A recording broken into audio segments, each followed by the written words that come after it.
स्वागत है आप सभी का। आप देख रहे हैं न्यूज इंडिया। मैं हूं आपके साथ गीतू चौहान। बुलेटिन की शुरुआत करते हैं। चंपाई सोरेन ने जीता विश्वास मत। चंपाई सोरेन के समर्थन में 47 वोट पड़े। In government colleges and public universities. But the students, whoever is in private university, deemed university and central institutions, they will not be affected. Here is a case where the interest of the students will be affected, and it is the third national education policy is very promising and very futuristic from all the angles. It is holistic, and I think it is a great policy. लेकिन एक व्यक्ति को गिरफ्तार करके राजभवन ले जाना ये कदापि उचित नहीं था। राज्यपाल ने कहा है कि विधायकों को अपना आचरण सीखना चाहिए। ये कदापि उचित नहीं था। राज्यपाल ने कहा है कि विधायकों को अपना आचरण सीखना चाहिए। नहीं, अब वो महामहिम हैं, अभिभावक हैं, वो उन पे मैं कोई टिप्पणी नहीं करूंगा।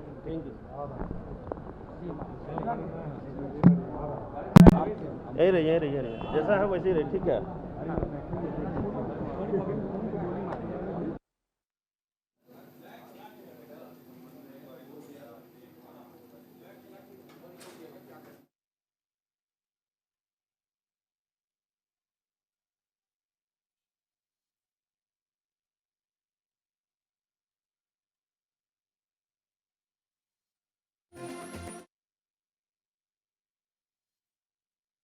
वोट पड़े और चंपाई सोरेन की सरकार बन गई है। टेस्ट में पास हो गई है चंपाई सरकार। फ्लोर टेस्ट जो कि आज होना था उसके समर्थन में 47 वोट पड़े हैं और प्रस्ताव के विरोध में 29 वोट पड़े।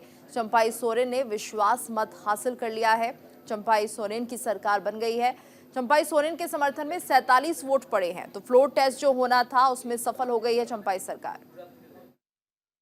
राज्यपाल महोदय के पास गए थे, साफ शब्दों में कहीं झूठ का नहीं। हम लोग बोले कि 43 सिग्नेचर है और 47 हमारा संख्या बल है और 2 जो है नहीं आ सकते। मैंने स्पीकर एक थे और एक हमारा जो एमएलए है झारखंड मुक्ति मोर्चा को बीमार है, किडनी ट्रांसप्लांट होगा।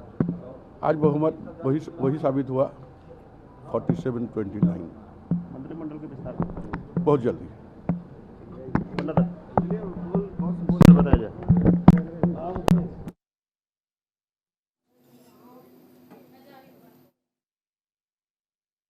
पवित्र मंदिर में वो बेनकाब हो गए। उनके पास न मेजोरिटी थी न कुछ था। वो चाहते थे लोकतंत्र की हत्या करना चाहते थे, राष्ट्रपति शासन लगाना चाहते थे। हमारे पास तो 49 का बल है, लेकिन हमारा आज प्रूफ 47 हुआ। लेकिन एक हमारे विधानसभा अध्यक्ष और एक हमारा जो है बीमार है रामदास बाबू। लेकिन कैसी साजिश थी आप ये देखिए, और कितना जोश और खरोश था हमारे विधायकों में। ये चाहते थे कि विधायकों को डरा दें, धमका दें, किसी को अपमानित करें, प्रताड़ित करें, फंसा दें, कोई अप्रिय घटना करके ये राष्ट्रपति शासन की ओर ले जाना चाहते थे इस राज्य को।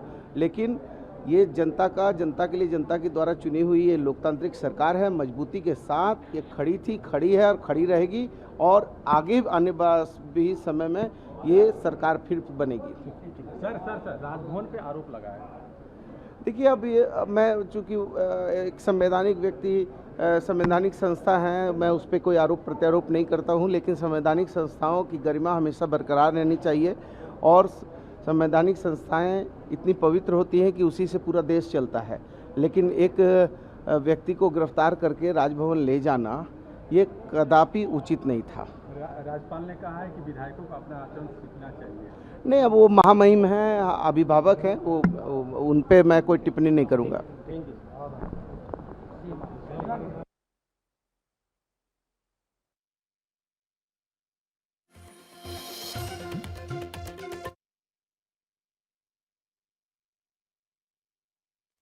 प्रस्ताव के पक्ष में 47 मत प्राप्त हुए।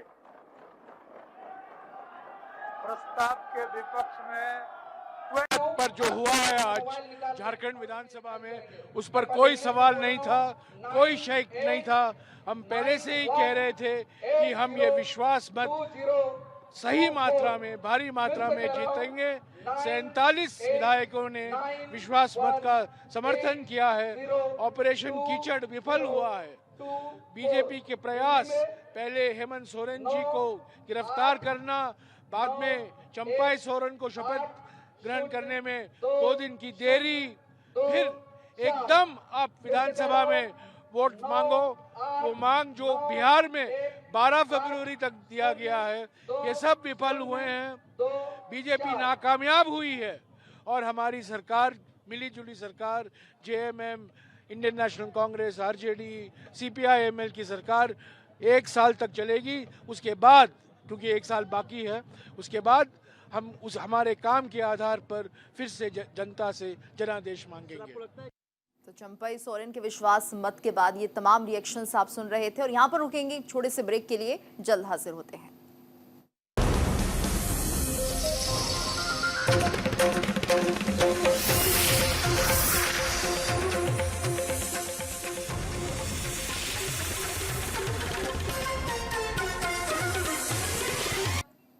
उत्तर प्रदेश में योगी सरकार का 8वां बजट। वित्त मंत्री सुरेश खन्ना ने पेश किया बजट। रामचरितमानस की चौपाई से भाषण की शुरुआत की।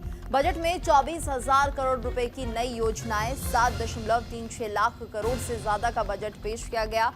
प्रदेश का राजकोषीय घाटा यहां पर दर्शाया गया है और 3.40% ये घाटा है। तो बजट में 24,000 करोड़ रुपए की नई योजनाएं शुरू की गई हैं।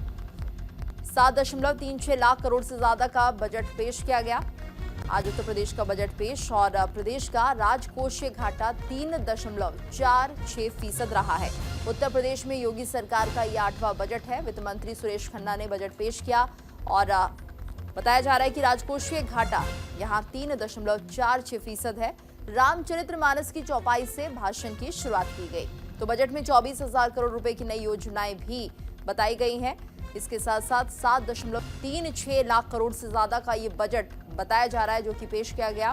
प्रदेश का राजकोषीय घाटा 3.46% बताया जा रहा है। तो उत्तर प्रदेश में योगी सरकार का ये 8वां बजट पूरे विधि विधान के साथ। यहाँ पर वित्त मंत्री सुरेश खन्ना ने पहले भगवान की पूजा अर्चना की है। रामचरितमानस की चौपाई से उन्होंने भाषण की शुरुआत की है और आज उत्तर प्रदेश का ये बजट पेश हुआ है। 24,000 करोड़ रुपए की नई योजनाएं इस बजट में प्रस्तावित है। 7.36 लाख करोड़ से ज्यादा का ये बजट है जो कि पेश किया गया। वहीं प्रदेश का राजकोषीय घाटा बताया जा रहा है 3.46%। तो उत्तर प्रदेश में योगी सरकार का ये 8वां बजट है। वित्त मंत्री सुरेश खन्ना ने इस बजट को पेश किया है। 24,000 करोड़ की नई योजनाएं भी इस बजट में पेश की गई हैं। तो 8वां बजट है। रामचरितमानस की चौपाई के साथ इस बजट भाषण की शुरुआत हुई है। तो बजट में 24,000 करोड़ की नई योजनाएं भी बताई गई हैं। 7.36 लाख करोड़ का ये बजट है। प्रदेश का राजकोषीय घाटा 3.46% बताया जा रहा है। वहीं योगी सरकार का 8वां बजट है ये और 24,000 करोड़ की नई योजनाएं इसमें प्रस्तावित की गई है। वित्त मंत्री सुरेश खन्ना ने इस बजट को पेश किया। रामचरितमानस की चौपाई से भाषण की शुरुआत की गई। बजट में 24,000 करोड़ रुपए की नई योजनाएं भी यहां पर लाई जा रही हैं। 7.36 लाख करोड़ से ज्यादा का ये बजट है जो कि पेश किया गया है। तो यूपी का बजट सत्र आज से शुरू हो चुका है और इस सत्र में वित्त मंत्री सुरेश खन्ना ने बजट पेश किया।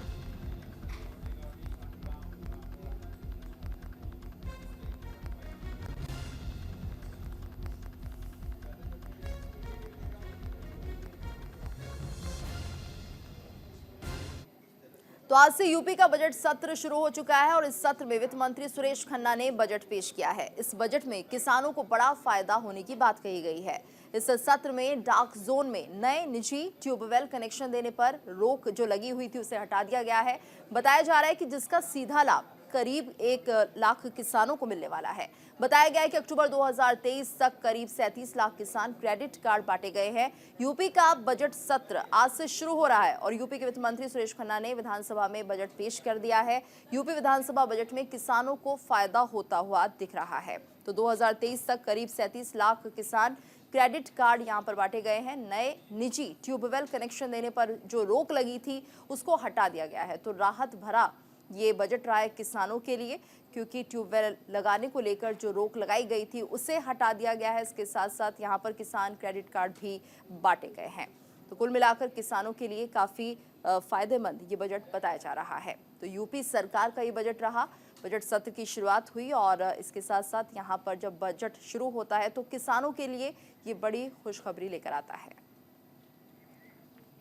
निजी नलकूप के कनेक्शन देने पर लगे प्रतिबंध को हटा लिया गया है, जिससे लगभग 1 लाख किसानों को सीधा फायदा हुआ। बुंदेलखंड क्षेत्र में एकल रबी फसल की सिंचाई हेतु सीजनल टैरिफ का लाभ एवं अस्थायी विद्युत संयोजन की सुविधा प्रदान की गई। वर्ष 2023-24 में माह अक्टूबर 2023 तक लगभग 37 लाख किसान क्रेडिट कार्ड का वितरण कराया गया।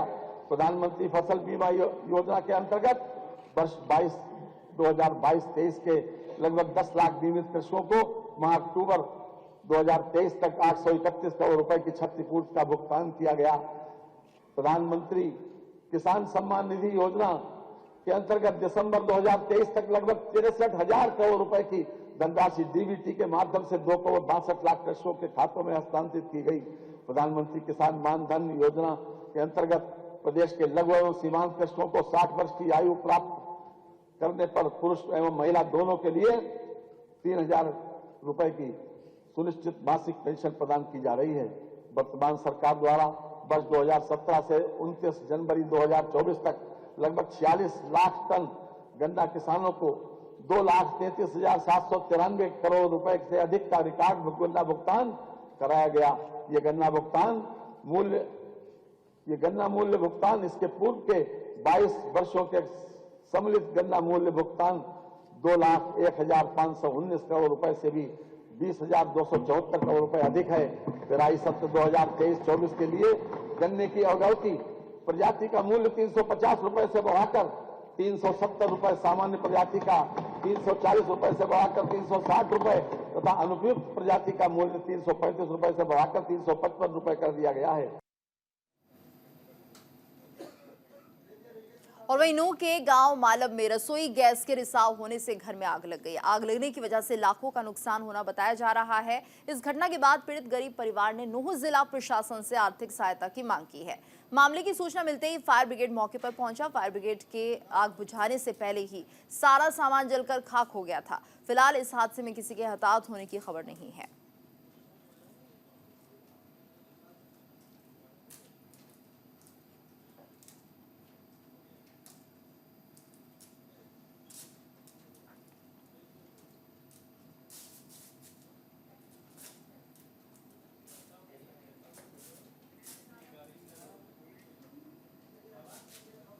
गुजरात के अमरेली में शेरों को टहलने का वीडियो वायरल हुआ है। वीडियो में देखा जा सकता है कि देर रात एक शेर परिवार राजुला के पीपा वाव पार्ट 4वे लाइन पर सड़क पार कर रहा था। वहीं राजुला के रामपारा गांव की सड़क पर सुबह सुबह एक शेर टहलता हुआ नजर आया। अब दोनों शेरों के घूमने का वीडियो वायरल हो रहा है।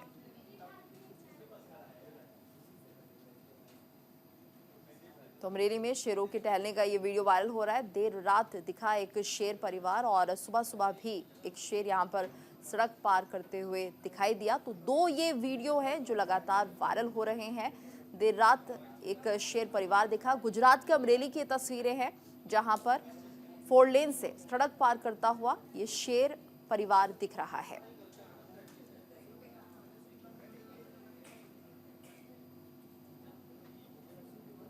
तस्वीरें आप देख रहे हैं गुजरात के अमरेली की तस्वीरें हैं। 4 शेर हैं ये जो कि सड़क पार कर रहे हैं। 4 लेन सड़क है गुजरात की ये तस्वीरें अमरेली की, जहां पर 4 शेर सड़क पार कर रहे हैं। और आगे आप तस्वीरों में देख सकते हैं कि ये यहाँ पर एक वाहन, एक ट्रक भी चलता हुआ दिखाई दे रहा है।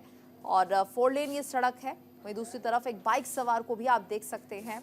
और किस वक्त ये जब शेर परिवार निकल रहा होगा तो क्या लोगों के मन में दहशत बनी होगी, इन्हें देखकर ये भी अंदाजा लगाया जा सकता है। आगे बढ़ते हैं। कानपुर में बड़ा सड़क हादसा हुआ है। हादसे में 6 लोगों की मौत हो गई है। तेज रफ्तार कार के गड्ढे में पलटने से यह हादसा हुआ। खराब मौसम के कारण अनियंत्रित हुई कार और शीशे को तोड़कर 2 बच्चे निकले। कार में दम घुटने से 6 की मौत हो गई। मृतकों के शवों को पोस्टमार्टम के लिए भेजा गया है। हादसे पर यूपी के सीएम ने संज्ञान लिया है। दर्दनाक हादसा है ये। कानपुर में घटना घटी है जहां पर 6 लोगों की दर्दनाक मौत हो गई है। तस्वीरें आप देख रहे हैं। कानपुर में यह हादसा हुआ है जहां पर तेज रफ्तार का कहर देखने को मिला और यहां पर 6 लोगों की मौत हो गई है।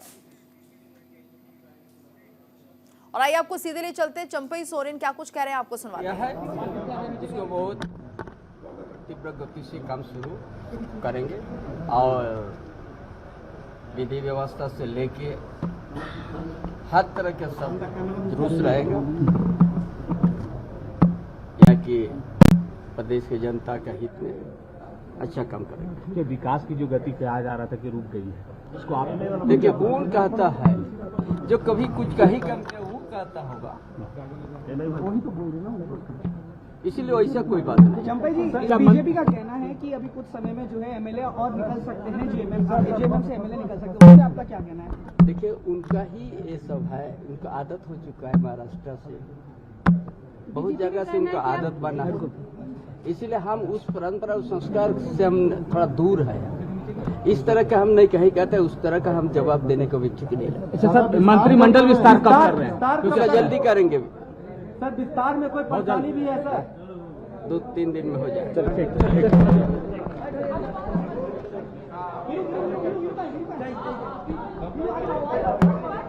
3 दिनों के अंदर मंत्रिमंडल विस्तार हो जाएगा, ये उन्होंने कहा। साथ ही बीजेपी को लेकर कहा है कि हम उनकी तरह नहीं करते हैं।